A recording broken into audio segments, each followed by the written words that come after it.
नहीं नहीं, यकीनन कोई और वजह होगी। उन्होंने तो हत्ता अपने मुशीर खास को हमारी पजीराई पर मामूर कर रखा था। मिस्र एक अजीम सल्तनत और अजीज़ मिस्र एक अजीम और साहिब कुदरत शख्सियत हैं। फिर भला उन्हें बेवकत चौराहों से क्या सरोकार? उनकी ये लुत्फ इनायात या तो अज़रूए हिकमत थी या आशनाई। क्या तुमने उन्हें पहचाना या उन्होंने किसी किस्म का इजहार आशनाई नहीं किया? नहीं, किसी किस्म की शनासाई का इजहार नहीं किया। अलबत्ता मुझे और रुबीन को ऐसा लगा या तो हम उन्हें जानते हैं या फिर हमने उन्हें कहीं देखा है। हमने बहुत सोचा, लेकिन हमें कुछ याद ही नहीं आया। उन्होंने इनाम इकराम के एवज तुम लोगों से कुछ नहीं चाहा? कोई तवक्को, सवाल, तकाजा? नहीं नहीं, वो इन तमाम चीजों से बेनियाज थे। भला वो हमसे क्या चाहेंगे? हालांकि अजीज मिस्र एक मेहरबान और फयाज इंसान थे, लेकिन फिर भी हमें ज्यादा गंदुम नसीब नहीं हुई। अगर आप और बिन्यामीन भी होते तो हमें 2 हिस्से ज्यादा गंदुम मिल जाती।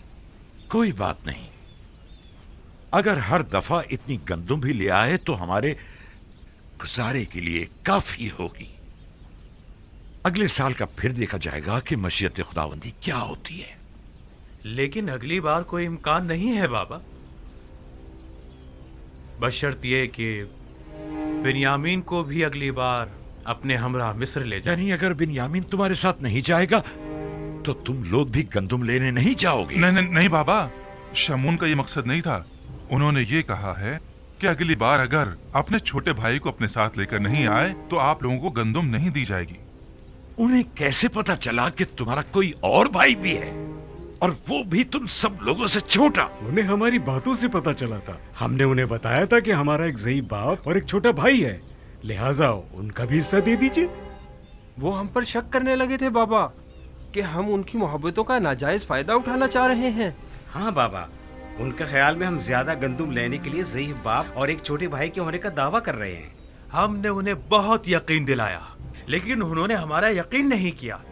कहने लगे कि अगर आप लोग सच बोल रहे हैं तो अगली बार अपने छोटे भाई को भी अपने हमरा लाए ताकि तस्दीक हो। और कहा कि अगर अपने भाई को अपने हमरा नहीं लाए तो मिस्र आने की इजाजत नहीं, बसूरत दीगर गिरफ्तार कर लिए जाएंगे। महाल है कि मैं बिन्यामीन को तुम लोगों के हमरा भेजूं। ये अपने ज़हन से निकाल दो। खुद को संभालिए बाबा।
ये क्या है?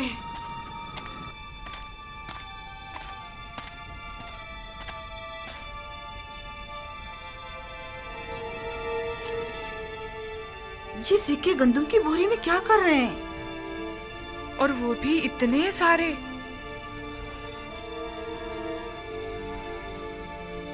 तुम लोग अपना काम करो, मैं अभी आती हूँ।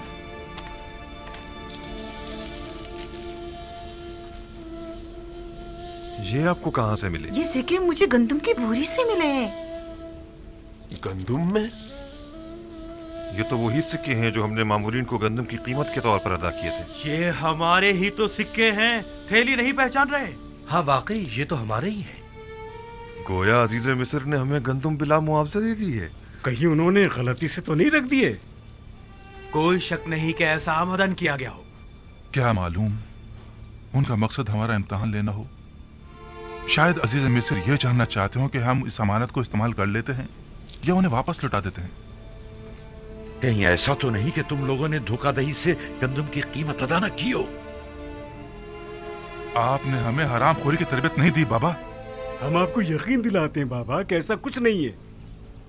हमें इसके मुतालिक कुछ पता नहीं है। इसका मतलब तो यह है कि अजीज मिस्र ने तुम लोगों को इस तरह दोबारा मिस्र आने की तशवीक दिलाई है, लेकिन क्यों? हाँ, आखिर क्यों? अजीज मिस्र तुम लोगों को दोबारा बुलाने के इतने मुश्ताक क्यों हैं? क्या कह सकते? हमें नहीं मालूम, हमें नहीं पता, हमें नहीं पता। या हो सकता है उनका ये इकदाम न सिर्फ ये कि उनके मुश्ताक ना होने का इशारा है, बल्कि अजीज मिस्र की अदम दिलचस्पी और बेरगबती और बेजारी की तरफ भी इशारा है, क्योंकि जिनसे राजी हुआ करते हैं उनका माल भी काबिल कबूल होता है, और जिनसे राजी नहीं हुआ करते उनके माल को वापस लौटा दिया जाता है।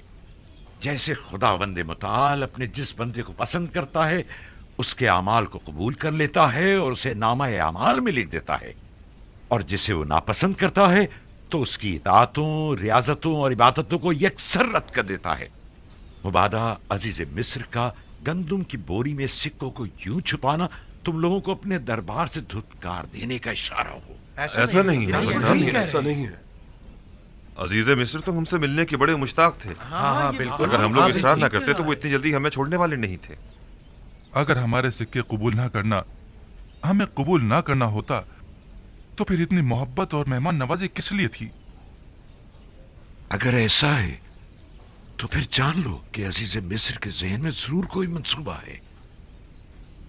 वो मेहमान नवाजी, वो इज्जत व इकराम, गंदुम की कीमत का वापस लौटा देना, और सबसे अहम बिन्यामीन से मिलने पर बज़िद होना, ये सब किसी मंसूबे की तरफ इशारा करता है जो अजीज मिस्र के ज़हन में पनप रही है।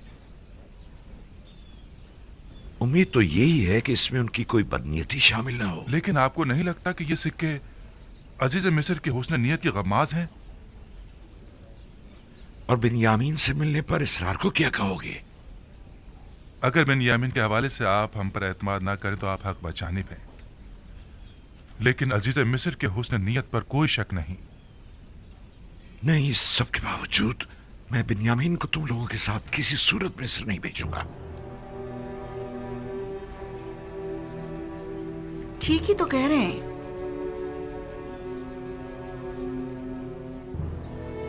बिन्यामीन को उनके साथ भेजने में हर्जी क्या है?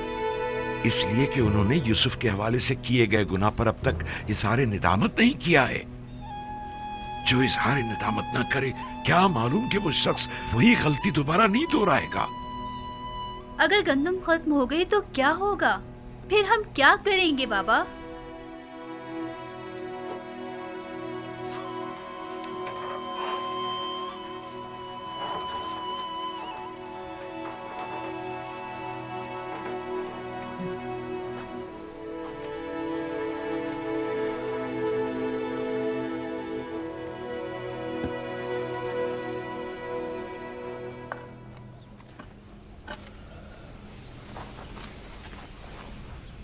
वो जब भी यूसुफ की याद को ठीक तरह से भुला नहीं पाए हैं, भला किस तरह अगले सफर में वो बिन्यामीन को हमारे साथ भेज सकते हैं?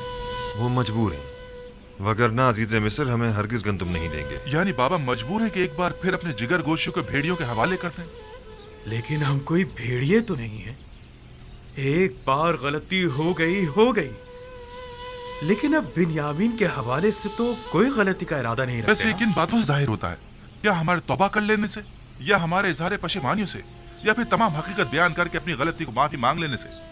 हमारे बाबा ने किस कदर इल्तिजा की कि हम हकीकत बयान कर दें और अपने गुनाह से तौबा कर लें। लेकिन हमने क्या किया? हाँ वाकई हमने क्या किया? 40 साल होने को आए, बाबा को यूसुफ के फिराक में अंगारों पर लौटते हुए देख रहे हैं, लेकिन हम अपना मुंह नहीं खोल रहे हैं। हम में से कोई एक भी हकीकत बयान कर देता तो उन्हें इस गम से तो निजात मिल जाती।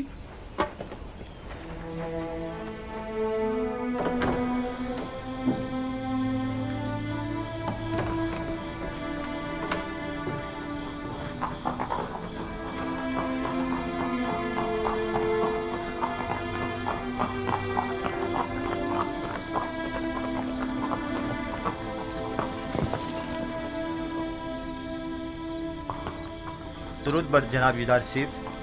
तुम पर भी खुदावंद का दरूद हो। तकलीफ तो महसूस नहीं हो रही? नहीं अली जनाब, नबी खुदा के घर की निगरानी करना तो बड़ी सआदत की बात है। सिपासगुजार हूँ, खुदावंद आपको सलामत रखे।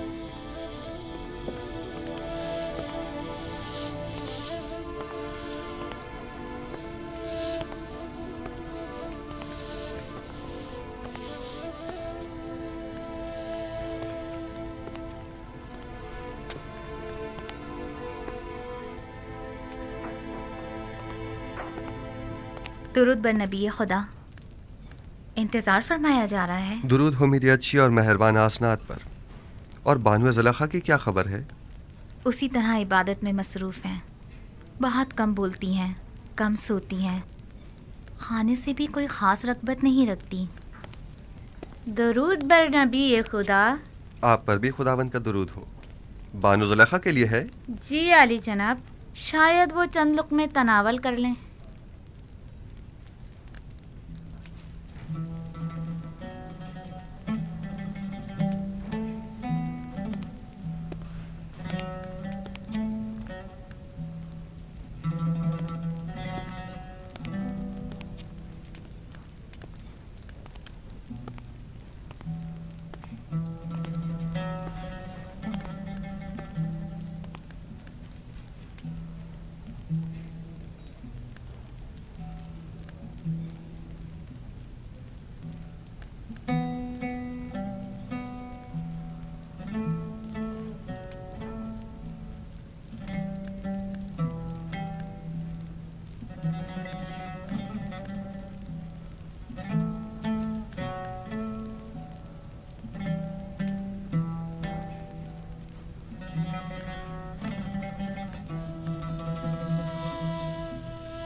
बैठिए।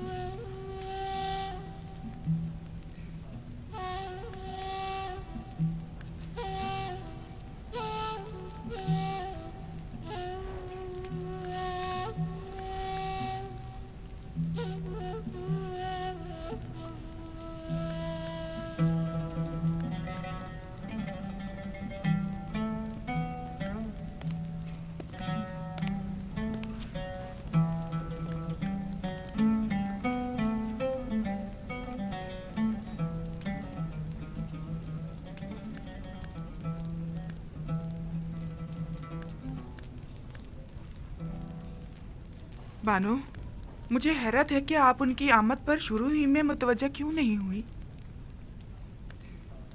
मुझे बिल्कुल भी उनकी आमद का पता नहीं चला। लेकिन बानो, पहले तो आप दूर ही से उनकी बू महसूस कर लिया करती थीं। आज वो आपके पास आए थे, लेकिन आपको उनकी आमद का एहसास ही नहीं हुआ। उस वक्त मेरा माबूद तो माशूक यूसुफ था, लेकिन अब मुझे कहीं बेहतर माबूद परस्तिश के लिए मिल गया है। आप दोनों ने एक दूसरे से बात क्यों नहीं की? की थी, तुम्हें सुनाई नहीं थी।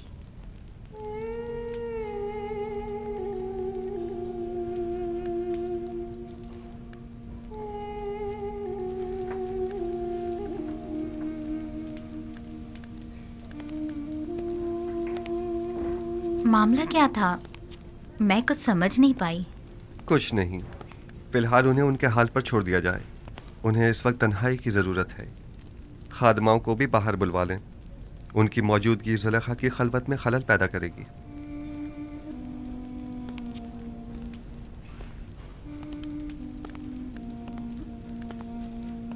मैं तो समझ रही थी कि आप दोनों ने आपस में कोई बात नहीं की। हालांकि काफ़ी राज और नियाज हुए हैं, बस हम में ही सुनने की सलाहियत ना थी।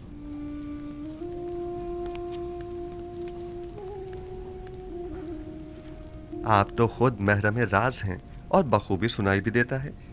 खुद को कम मत समझें। दस्त परवरदा हूँ मैं नबी खुदा की। जो कुछ भी हूँ आप ही की बदौलत हूँ।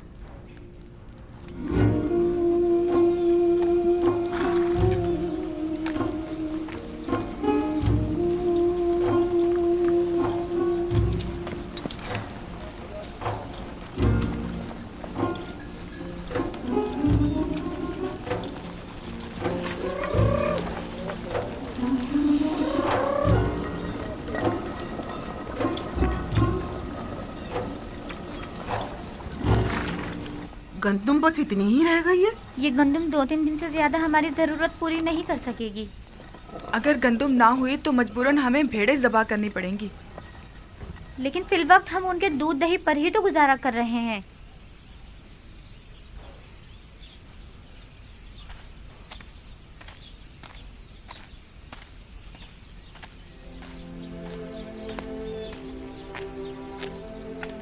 मेरे दादा इब्राहिम मेरे चचा इस्माइल को कुर्बानी के लिए ले गए थे।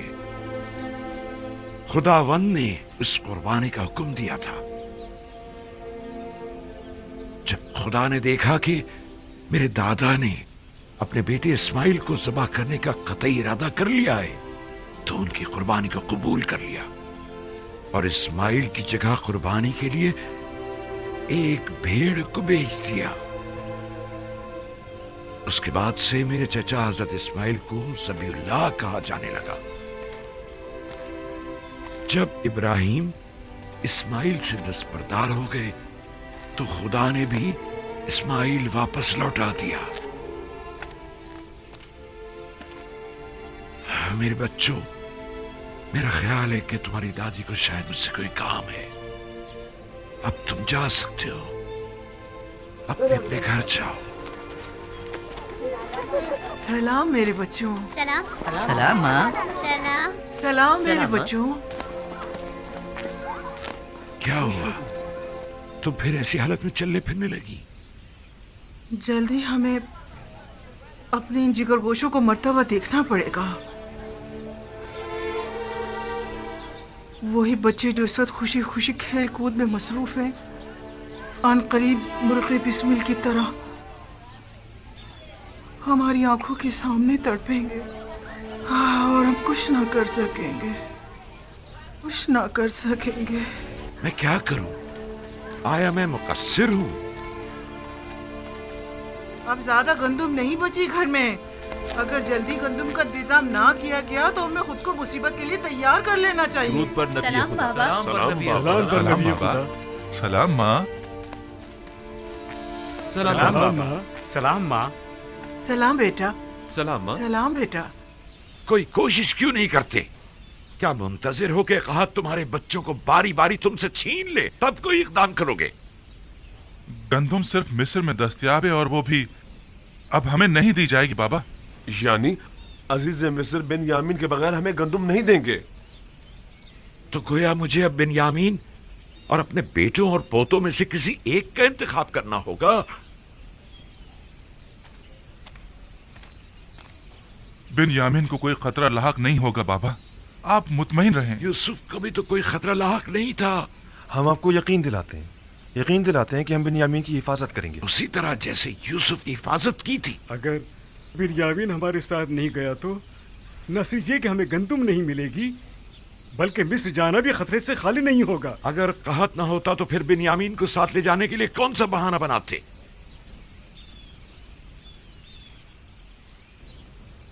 नहीं, मुझे तुम लोगों पर बिल्कुल भरोसा नहीं, इसलिए उसे तुम्हारे साथ नहीं भेजूंगा, बशर्ते कि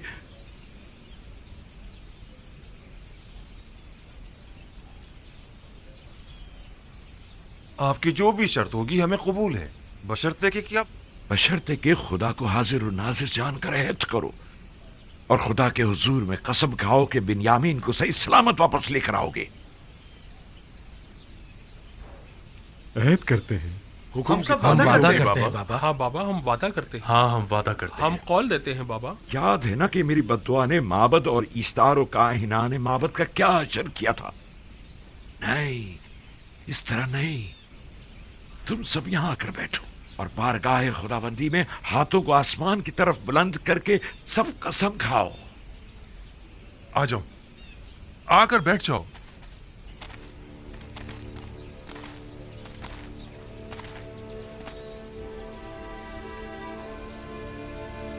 हम खुदाबंद मताल की बारगाह में कसम खाते हैं कि बिन यामीन की हिफाजत करके उसे वापस बाहिफाजत बाबा के पास लेकर आएंगे। हाँ बाबा, हम सब आपसे ये अहद करते हैं कि हमेशा अपनी जान से ज्यादा बिन्यामीन की हिफाजत करेंगे। हम सब तेरी बारगाह में और तेरे पैगंबर के महज़र में अहद करते हैं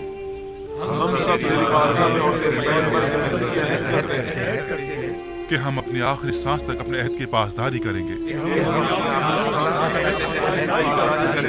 और अगर हम अपनी इस कसम पर अमल ना करें तो हम मग़फ़िरत परवरदिगार से महरूम रहें और अज़ाब इलाही के सज़ाबार। मैं इस मर्तबा अपने बेटे को खुदा के सुपुर्द कर रहा हूं, तुम लोगों के नहीं, और उसी से वापस लूंगा। पहले मैंने यूसुफ को लावी के सुपुर्द किया था, और जो कुछ भी हुआ था वो तुम सब जानते हो। उम्मीदवार हूं कि इस मर्तबा से कोई नुकसान नहीं पहुंचेगा, वगरना तुम लोग अपने बाप को जिंदा नहीं पाओगे। आपका खौफ बचा है बाबा। कोई भी इंसान उस जमात पर जो बदअहद व पेमा शिकन हो एतमाद नहीं करता। आप हक बजाने पे जाओ, जाओ और जाकर सफर की तैयारी करो। जाओ।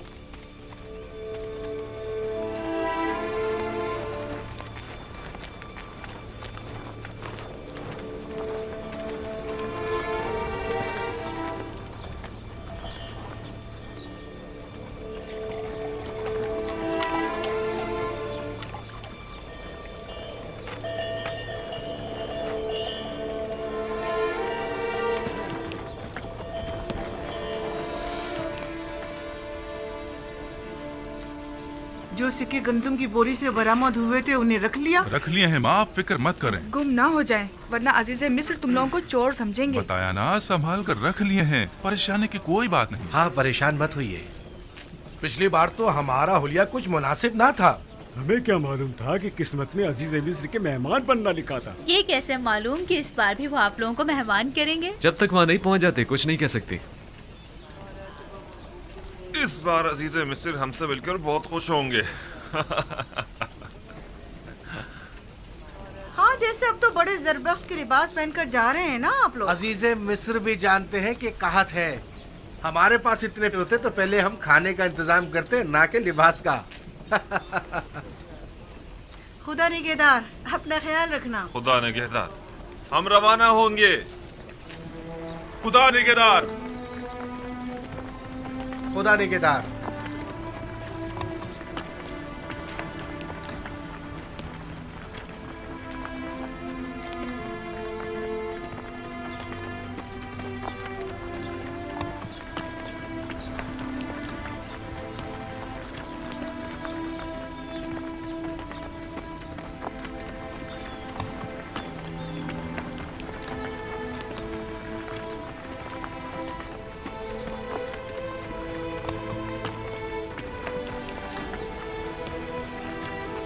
सलाम बर नबी खुदा। तुम पर भी दुरूद हो। दुरूद पर नबी खुदा। खुदा तुम लोगों की हिफाजत करे। दुरूद बर नबी खुदा। सलाम बाबा। सलाम। दुरूद बर नबी खुदा। तुम पर भी दुरूद हो।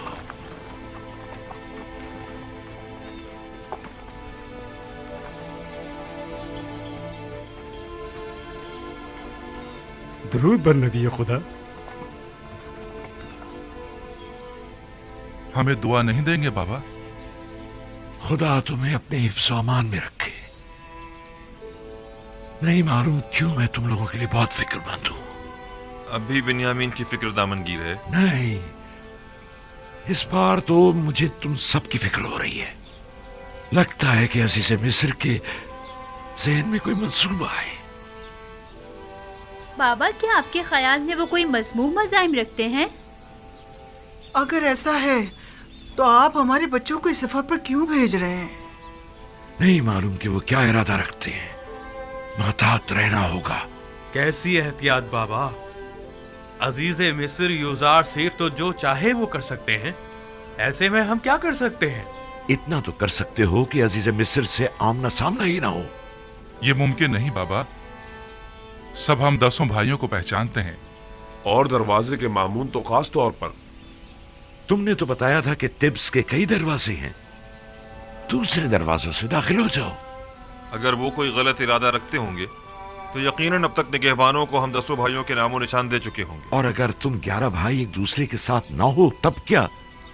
यकीनन उन्होंने ताकीद की होगी कि अगर 10 किनारी भाइयों को देखें तो उन्हें मुत्तला करें। हाँ, मेरे ख्याल में अगर वो हमें एक साथ नहीं देखेंगे तो हरगिज नहीं पहचान पाएंगे। तो ठीक है, एक साथ मत जाना। तो 2 अफराद करके मुख्तलिफ दरवाजों से जाओ और निहायत खामोशी से अपने गंदुम लेकर वापस लौटाओ।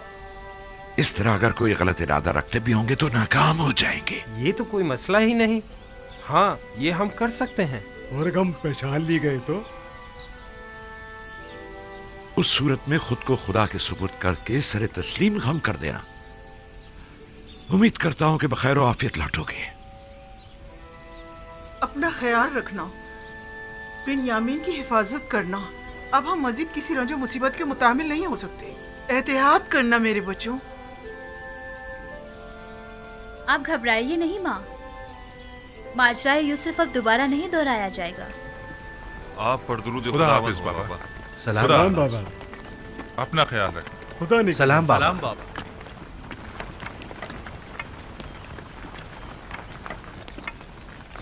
आप परेशान मत हो बाबा, खुदा ने चाहा तो कुछ भी नहीं होगा। अपना बहुत ख्याल रखना मेरे बच्चे। यूसुफ के बाद अब मुझ में तुम्हारी दूरी बर्दाश्त करने की सकत नहीं है। आपने मुझे खुदा के सुपुर्द किया है तो फिर परेशानी की कोई बात नहीं। अपना बहुत ख्याल रखना मेरे बच्चों। जरूर खाला जान, जरूर। मुझे माँ कहो बिन यामीन, तुम तो मुझे अपने बच्चों से ज्यादा अजीज हो। जरूर मादरे जान, मैंने हमेशा आपको अपनी माँ की तरह ही समझा है। जब से दुनिया में आँख खोली है, अपनी माँ की जगह आपको देखा है। यकीन जानिए, भाई लावी और यहूदा से कहीं बढ़कर मैं आपको चाहता हूँ। खुदा निगहदार, खुदा निगहदार।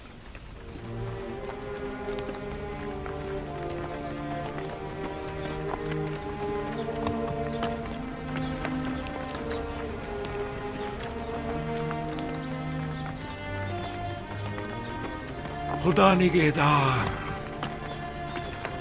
खुदा करे कि बखैरियत कर वापस लौटो।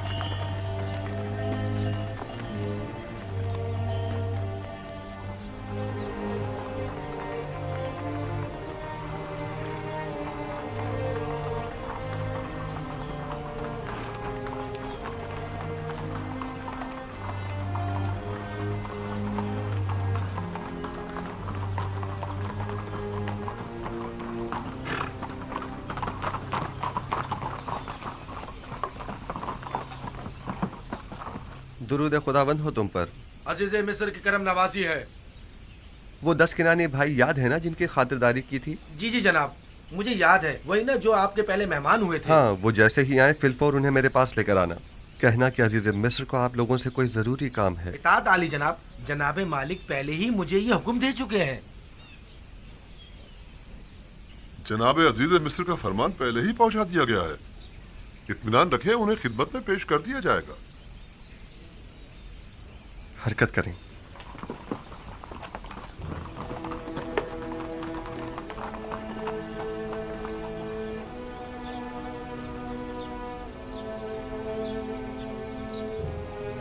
अजीज मिस्र का किनानियों को इतना ज्यादा अहमियत देना, बिलखुसूस उन 10 भाइयों को, अजीब नहीं? हाँ, खास तौर पर उन्हें अपने कस्र में मेहमान करना। किसी भी मुल्क के बाशिंदों को वो इतनी ज्यादा अहमियत नहीं देते। यकीनन को खास बात है।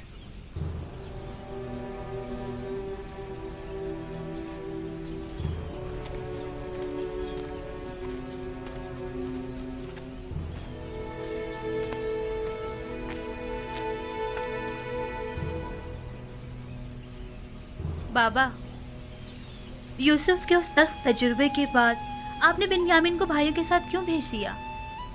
कोई और चारा ना था। उसके भाई बिन्यामीन के बगैर हरगिज़ मिस्र नहीं जाते। यानी आप इस बार बिल्कुल भी फिक्रमंद नहीं हैं? उसकी वजह है, एक तो ये कि अहले किनान पैसे दो चार है और मैं इस बात से लाताल्लुक नहीं रह सकता। दूसरे ये कि पहले मैंने यूसुफ को उसके भाइयों के सुपुर्द किया था, बिलखुसूस लावी के, लेकिन अब मैंने बिन्यामीन को खुदा के सुपुर्द किया है।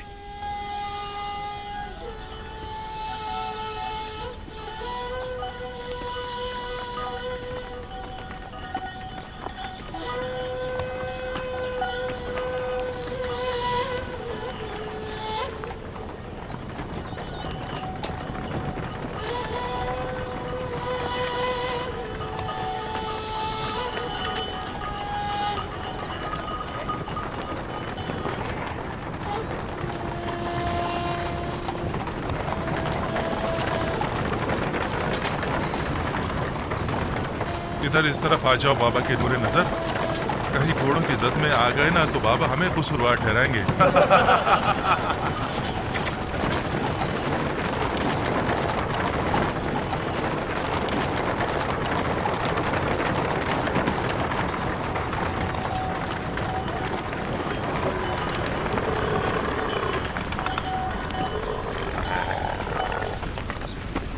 वैसे तुमने और तुम्हारे भाई ने ऐसा क्या किया है जो बाबा इतना ज्यादा चाहते हैं तुम दोनों को? बाबा तो मेरे बाबा हैं, अलबत्ता अजीज से बिना देखे ही मेरे इतने गर्विदा क्यों हो गए?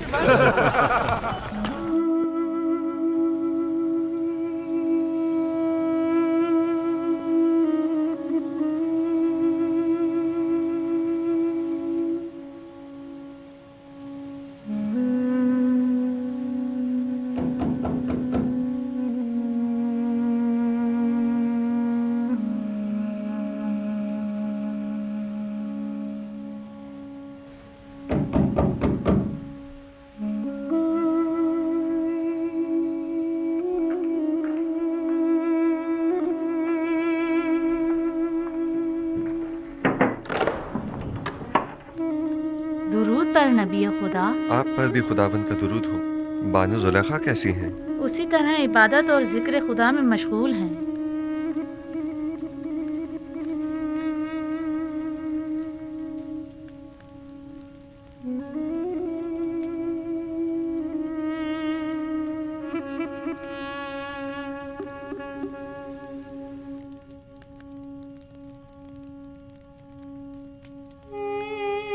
आपको याद है मैंने आपको कहा था कि मैं जुलेखा से हसद नहीं करूंगी। हाँ, क्यों? क्या अब इरादा बदल गया है? नहीं, अलबत्ता ये कैफियत देखकर मुझे उन पर रश्क आ रहा है।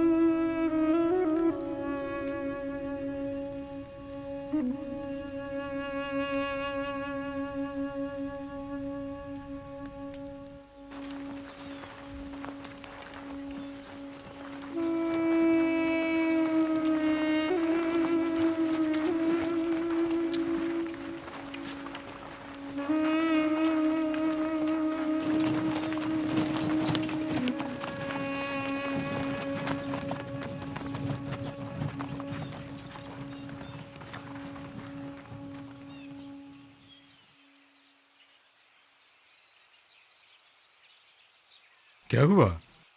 क्यों रुक गए हैं? मसला क्या है? मेरा ख्याल है कि बाबा की हिदायत ज़ेर गौर है। याद है ना कि बाबा ने कहा था कि मुख्तलिफ दरवाजों से दाखिल होना। क्या हुआ? फर्जंदान इसराइल रुक क्यों गए? आ रहे हैं, कोई खास बात नहीं, बस जरा हम भाइयों को एक दूसरे से बात करनी है। आप लोग चलें, हम आप लोगों के पीछे आ रहे हैं। ठीक है, बनी इसराइल के अलावा सब लोग मेरे साथ चलें, लेकिन पहले की तरह हम एक दूसरे से जुदा ना हो जाएं। आप लोग परेशान मत हो, हम लोग बहुत जल्द आप लोगों से आ मिलेंगे।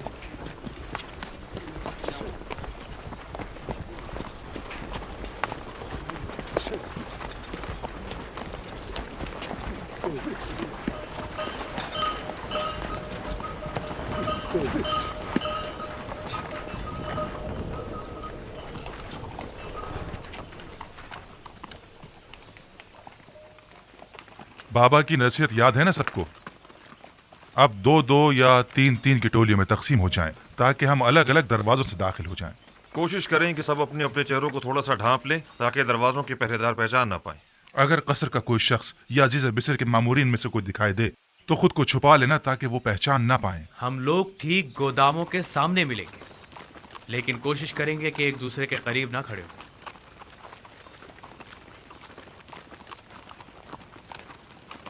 कारवां वाले जरा आगे निकल जाएं, इसके बाद हम लोग चलेंगे।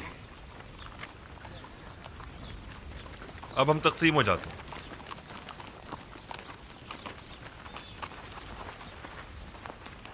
जाद और रशीद जाओ। शमून तुम रुबीन के साथ जाओ।